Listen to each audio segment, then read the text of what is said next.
इतिहास में कुछ कहानियां सिर्फ लड़ाइयों के बारे में। एक शहजादे का सफर, वो तजुर्बे, वो सीख जिसने संभाजी महाराज को आने वाले तूफानों के लिए तैयार किया। उनका जन्म हुआ 1657 में पुरंदर के किले में। और सोचिए, सिर्फ 9 साल की उम्र में उन्हें पुरंदर संधि के बाद एक तरह से पॉलिटिकल हॉस्टेज बना के मुगल दरबार भेज दिया गया। लेकिन देखिए, 14 साल संभाली, पर ये कोई फूलों की सेज नहीं थी। कोई छोटी मोटी फौज लेकर नहीं आया, वो पूरे दक्कन में उतर आया, लगभग 5 लाख सैनिकों की फौज के साथ। 5 लाख! आप अंदाजा लगा सकते हैं, उस जमाने की सबसे बड़ी सेनाओं में से एक थी ये। अब जरा सोचिए, संभाजी महाराज की स्थिति। एक ही वक्त पर वो औरंगजेब की मुगल सेना से लड़ रहे हैं, गोवा में पुर्तगालियों से भी उनका संघर्ष चल रहा है, जंजीरा के सिद्दी भी दुश्मन हैं और मैसूर के वाडियार भी।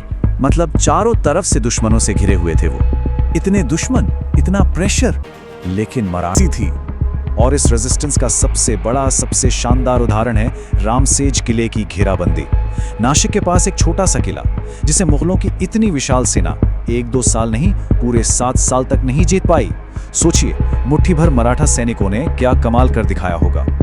मराठों के जिद्दी प्रतिरोध से औरंगजेब इतना फ्रस्ट्रेट हो गया था, इतना परेशान हो गया था कि उसने गुस्से में अपनी पगड़ी जमीन पर फेंक दी और कसम खाई कि जब तक संभाजी को हरा नहीं देता, वो पगड़ी दोबारा नहीं पहनेगा। ये दिखाता है कि संभाजी महाराज ने औरंगजेब को मानसिक रूप से कितनी बड़ी टक्कर दी थी। लेकिन हर कहानी में एक ऐसा मोड़ आता है जो सब कुछ बदल देता है, और संभाजी महाराज की कहानी में ये मोड़ धोखे और बेहद क्रूरता से भरा हुआ था।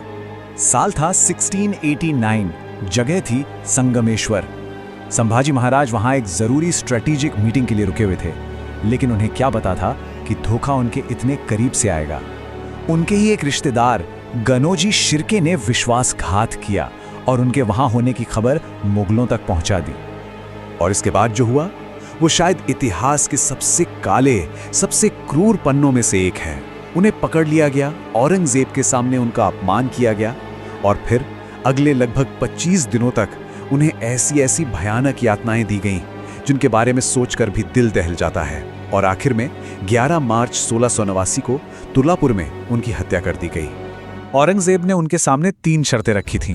कहा, सारे मराठा किले और खजाना हमें दे दो, मुगल दरबार में जो तुम्हारे सहयोगी हैं उनके नाम बताओ, और इस्लाम कबूल कर लो। संभाजी महाराज ने इन तीनों शर्तों को एक झटके में ठुकरा दिया, एक भी शर्त नहीं मानी। उस हालत में भी उनका जज्बा कम नहीं हुआ। जब उन्हें पकड़ा गया तो उनके साथी कवि कलश ने एक कविता कही जिसका मतलब था, तुम्हारे तेजस को देखकर औरंगजेब का नूर भी फीका पड़ गया और उसने अपना सिंहासन ही त्याग दिया। मतलब मौत के सामने खड़े होकर भी उनकी हिम्मत टूटी नहीं। लेकिन क्या एक शहीद की कहानी को तो जंजीरों में जकड़ा जा सकता है, पर जज्बे को नहीं, हिम्मत को नहीं।